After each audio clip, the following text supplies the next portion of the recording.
Selamat datang di channel History TV. Kalau Anda suka dengan video-video kami, tolong bantu subscribe, share, dan like supaya channel ini cepat berkembang. Kami ucapkan banyak terima kasih yang sudah support dan mendukung channel kami.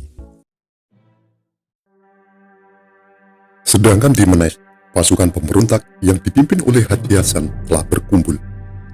Berbeda dengan wilayah lain, PKI Saksi Banten di wilayah ini mendapat dukungan dari semua desa dan tidak terpengaruh dengan penangkapan. Persiapan paling lemah berada di Kabupaten Serang dan Pandeglang.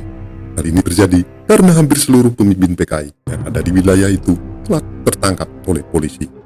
Namun, rencana aksi di kawasan ini tetap berjalan. Di Labuan, serangan pemberontak terjadi lewat tengah malam dengan sasaran utama rumah asisten Wedana. Dalam serangan itu, asisten Wedana Mas Wiryadi Kusumo dan keluarganya berhasil ditawan dan dibawa ke Caringin oleh pemberontak. Sementara 3 orang polisi pengawalnya berhasil dilumpuhkan. Seorang polisi terbunuh dalam pertempuran dan 2 lainnya mengalami luka serius. Pasukan pemberontak lalu melanjutkan aksi dengan menyerang kediaman Haji Ramal. Rumah Haji Ramal dijaga oleh 3 orang polisi. Dalam serangan itu, Jaimun dan Haji Enjih tewas dan seorang lagi terluka. Para pemberontak lalu menyerang rumah Mas Muhammad Dahlan, pegawai pemerintahan yang membocorkan rencana PKI. Para pemberontak juga bergerak di Menes. Sasaran mereka yang pertama di daerah ini adalah Wedana Raden Parta Diningrat. Serangan di rumah Wedana ini dimulai jam 1 malam. Sebanyak 400 orang dikerahkan dalam serangan itu. Serangan ini mendapatkan perlawanan sengit dari Wedana dan polisi penjaga. Beberapa pemberontak tewas tertembak.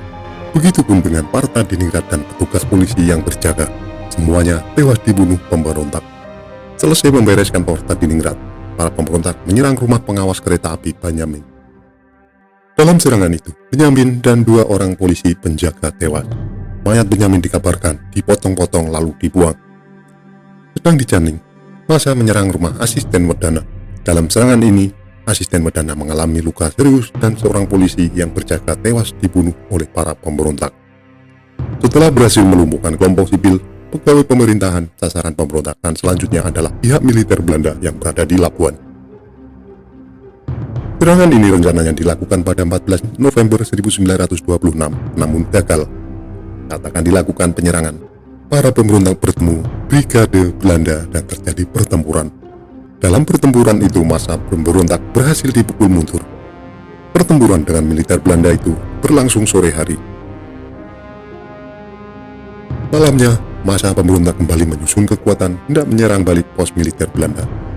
Sebelum mulai serangan, mereka merusak jembatan Sungai Bama, memutuskan kabel telepon menuju Labuan, dan memblokade jalur kereta api. Di luar dugaan, massa pemberontak malah dikepung oleh patroli yang dipimpin Kapten Pengking. Dengan menggunakan pakaian serba putih, para pemberontak akhirnya dilumpuhkan. Dalam serangan ini, banyak pemberontak yang tewas. Dengan lumpuhnya pemberontakan di Labuan, maka berakhir pula pemberontakan di Banten. Sejak itu, giliran para pemberontak yang menjadi buruan militer kolonial Belanda. Perburuan dipimpin langsung oleh Gubernur Jawa Barat W.B. Willy. Sejak 13 November 1926, polisi kolonial telah melakukan 64 kali penangkapan di Banten.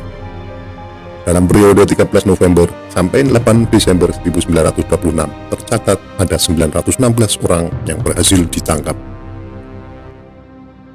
Jumlah itu tidak termasuk mereka yang hanya diinterogasi. Selain di Banten, di waktu bersamaan pemberontak juga terjadi di Bandung, Kediri, Banyumas, Pekalongan, Kedu, dan Jakarta. Dari semua tempat itu, perlawanan paling sengit berada di Banten. Pemberontak paling terakhir terjadi di Silungkang, Sumatera Barat pada 1 Januari 1927. Sama dengan pemberontakan di Banten, yang menjadi sasaran pemberontakan di Silungkang adalah para priai kaki tangan kolonial Belanda.